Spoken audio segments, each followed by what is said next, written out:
The Singing Mermaid, written by Julia Donaldson, illustrated by Lydia Monks. Did you ever go to Silver Sands on a sunny summer's day? Then perhaps you saw the mermaid who sang in the deep blue bay. She sang to the fish in the ocean, to the haddock, the hake and the ling, and they flashed their scales and swished their tails to hear the mermaid sing. And sometimes the singing mermaid swam to the silvery shore. She sat and combed her golden hair, and then she sang some more. She sang to the cockles and mussels, she sang to the birds on the wing, and the seashells clapped and the seagulls flapped to hear the mermaid sing.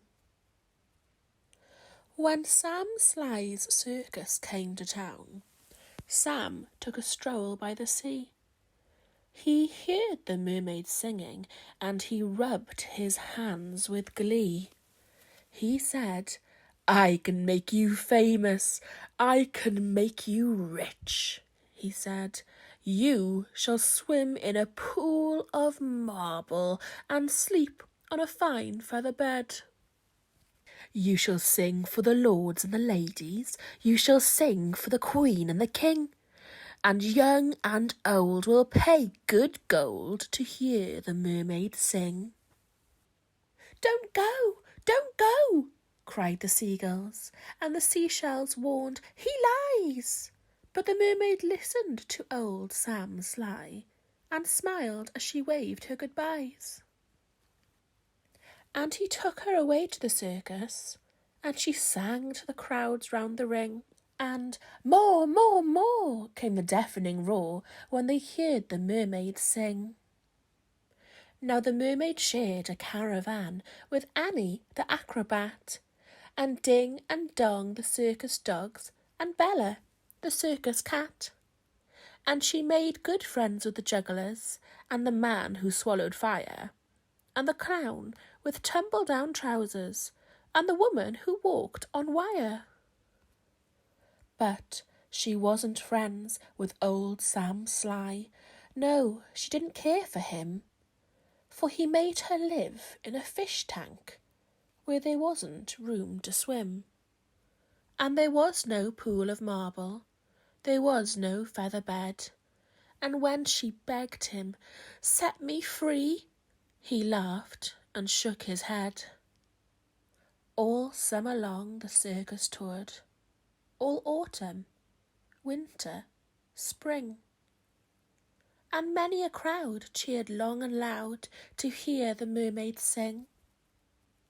But the mermaid dreamed of silver sands, and she longed for the deep blue sea, and her songs grew sad, and again she said, "I beg you, set me free."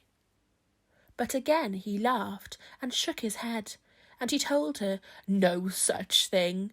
Here you will stay while people pay to hear the mermaid sing."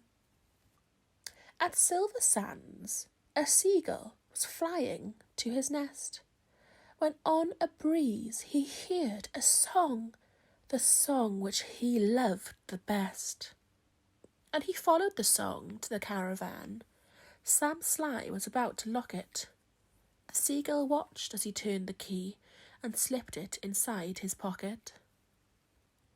The seagull waited till Sam had gone, then he perched on the windowsill, and tap, tap, tap at the window he tapped with his yellow bill.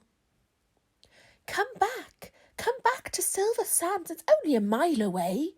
I can find the key and set you free if you'll come back home to the bay."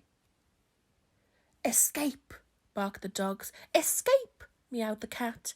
But the mermaid sighed. "I'd fail, for how could I walk to Silver Sands when I only have a tail?" "Like this," cried Annie the acrobat, and she stood upon her hands. "This is the way, the only way to get to Silver Sands. Right hand, left hand, tail up high. There's really nothing to it. If I give you lessons every night, you'll soon learn how to do it. Next week, while Sam was snoring, the seagull stole the key. He carried it off to the caravan and set the mermaid free. And he flew ahead to guide her as she walked upon her hands, all along the moonlit road that led to silver sands. And the creatures on the seashore and the fish beneath the foam jumped and splashed and danced with joy to have their mermaid home. And she sang to the cockles and mussels, she sang to the birds on the wing, and the seashells clapped and the seagulls flapped to hear the mermaid sing. And if you go down to Silver Sands and swim in the Bay of Blue, perhaps you'll see the mermaid, and perhaps she'll sing for you. The end.